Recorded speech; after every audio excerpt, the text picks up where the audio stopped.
What's up, everybody? Gideonstactical here. Just want to do a quick intro for you for the next couple weeks. We're going to be doing a bunch of field testing on a lot of the K-Bar Becker BK model knives. These are amazing knives. You really can't go wrong. They are so many different sizes, types, fits, and feels.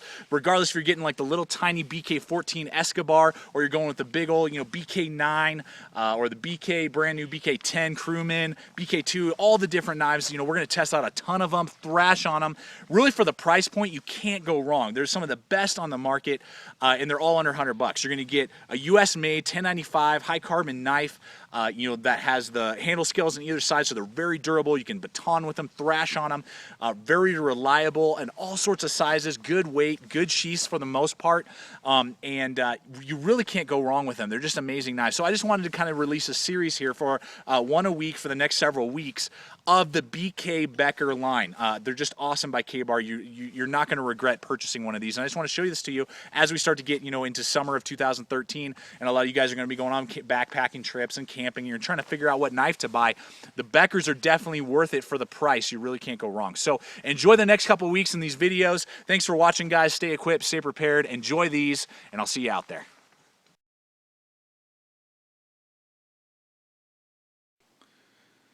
Hey there, everybody. Gideonstactical here, doing just a quick tabletop review for you of the Tweener line of knives by Becker and K-Bar products. These are great little light and sometimes tactical knives. These are great for hiking, backpacking, day hikes, as well as probably for many of you out overseas, doing your daily tasks around a military base. I believe some of these design knives will do great for you in either of those capacities. I'm just going to kind of show you just a basic stuff here. We've already done a field test of the BK15, then we have the 16 and 17. These knives hold up very well. They're made out of the 1095 Crovan high carbon steel, Rockwell hardness 56 to 58, which is a great high carbon 1095. Holds an edge well, takes an edge well, and you can see here we beat on these really well. This one, the BK15, has a 5.5 inch blade. The rest of them have a 4 3/8 inch blade. That's what the lengths of these two are. The 16, 17, and the 15 has the 5.5. So you're gonna get it a little bit longer. You can see here, got a nice finger choil.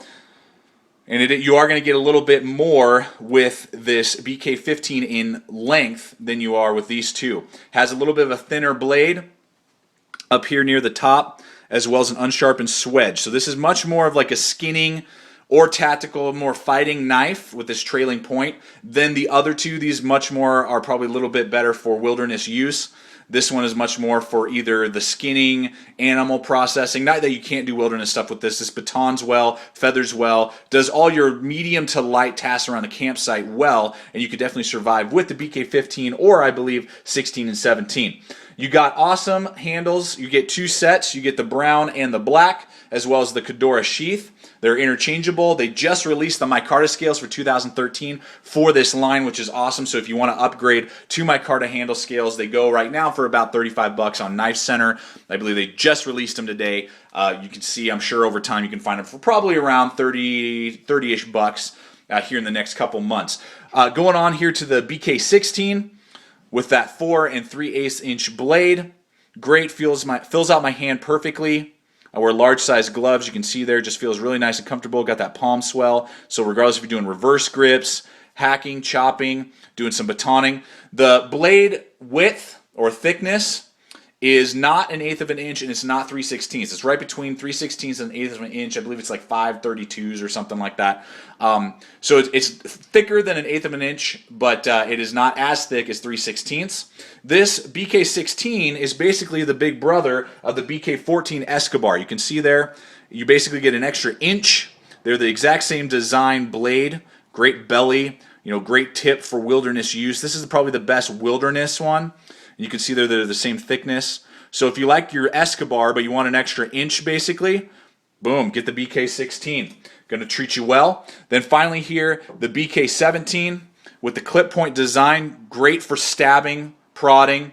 A little bit weaker, obviously on that tip than say the drop point version. The drop point's going to have the strongest tip out of all three of these on.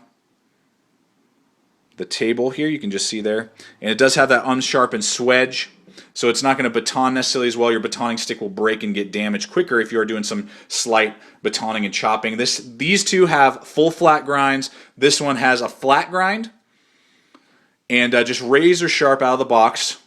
Great, just medium blades. You have a BK7, a BK9, a TAC2 from Ontario, or a RAT7, SE6. Those large, heavy knives, and then you want something that's a little bit smaller, just lighter, easier to either carry on just a day hike, or if you're doing backpacking, you don't want to, carry in a ton of weight.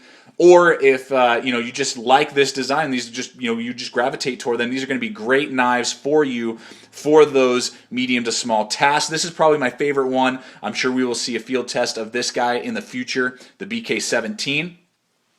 Just overall great knives. The one drawback that I have is that the coating, if you can see that there, the coating on these knives, now they do wear off some, as you can see with this BK15 back here, but it's very textured, almost like rhino liner. And that kind of causes a little bit of drag when you're doing your heavy cutting tasks, and I don't really like that. I would have liked to see a different finish, more like the BK14. This is nice and smooth and slick and will go through wood a lot easier than this kind of high traction coating that they put on there. I'd almost take like a very light sandpaper and kind of sand some of that off and see what you can do to kind of clear some of that just texturing little beads that it has on the finish. It will come off with use and will get better and easier to slice through things, but it's kind of got some drag out of the box with the traction that they decided and the coating that they use on the 1095 for these BK Tweener editions. You do want to watch the edge as well with that 1095. You want to oil them, take care of them, particularly if you live in a humid environment, or you could strip them off completely. I see a lot of guys doing that and get the just nice steel underneath. Let's go finally to the sheath here really quick. This is one of the better sheaths on the market, made out of Kedora nylon. You got the pocket up front. Dump a medium-sized Leatherman or sharpening tool in there. You got 3 holes for paracord. You got MOLLE on the back. You got a nice belt loop with a button and Velcro so you can put it on your belt without taking your belt off. I love that, and I like that they did the button there. Another paracord strap right there. And you can sit there and put your knife in nice and easy. 2 separate sections for lashing, and a third if you want to do the paracord. Sits nice and tight in there, not coming out, no edge exposed.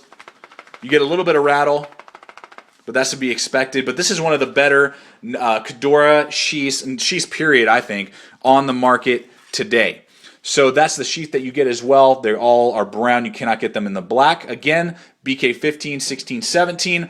Great medium survival utility knives, in my opinion. They're going to do a great job for a lot of you out there, particularly now with the micarta handles. That is awesome. I believe they are a little bit overpriced. You really can't find these for less than about 65 bucks, and you can get a BK2 for about 65 bucks, which is a way bigger with a lot more steel.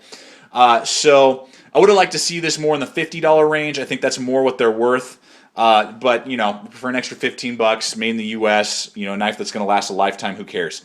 So, those are the BK Tweener line, BK 15, 16, 17. Again, all recommended by Gideon's Tactical. I would say clip point is my favorite just because I love clip points. But hopefully this helps you out a little bit. Comment, subscribe. Thanks for watching. Stay equipped, stay prepared, and I will see you out there.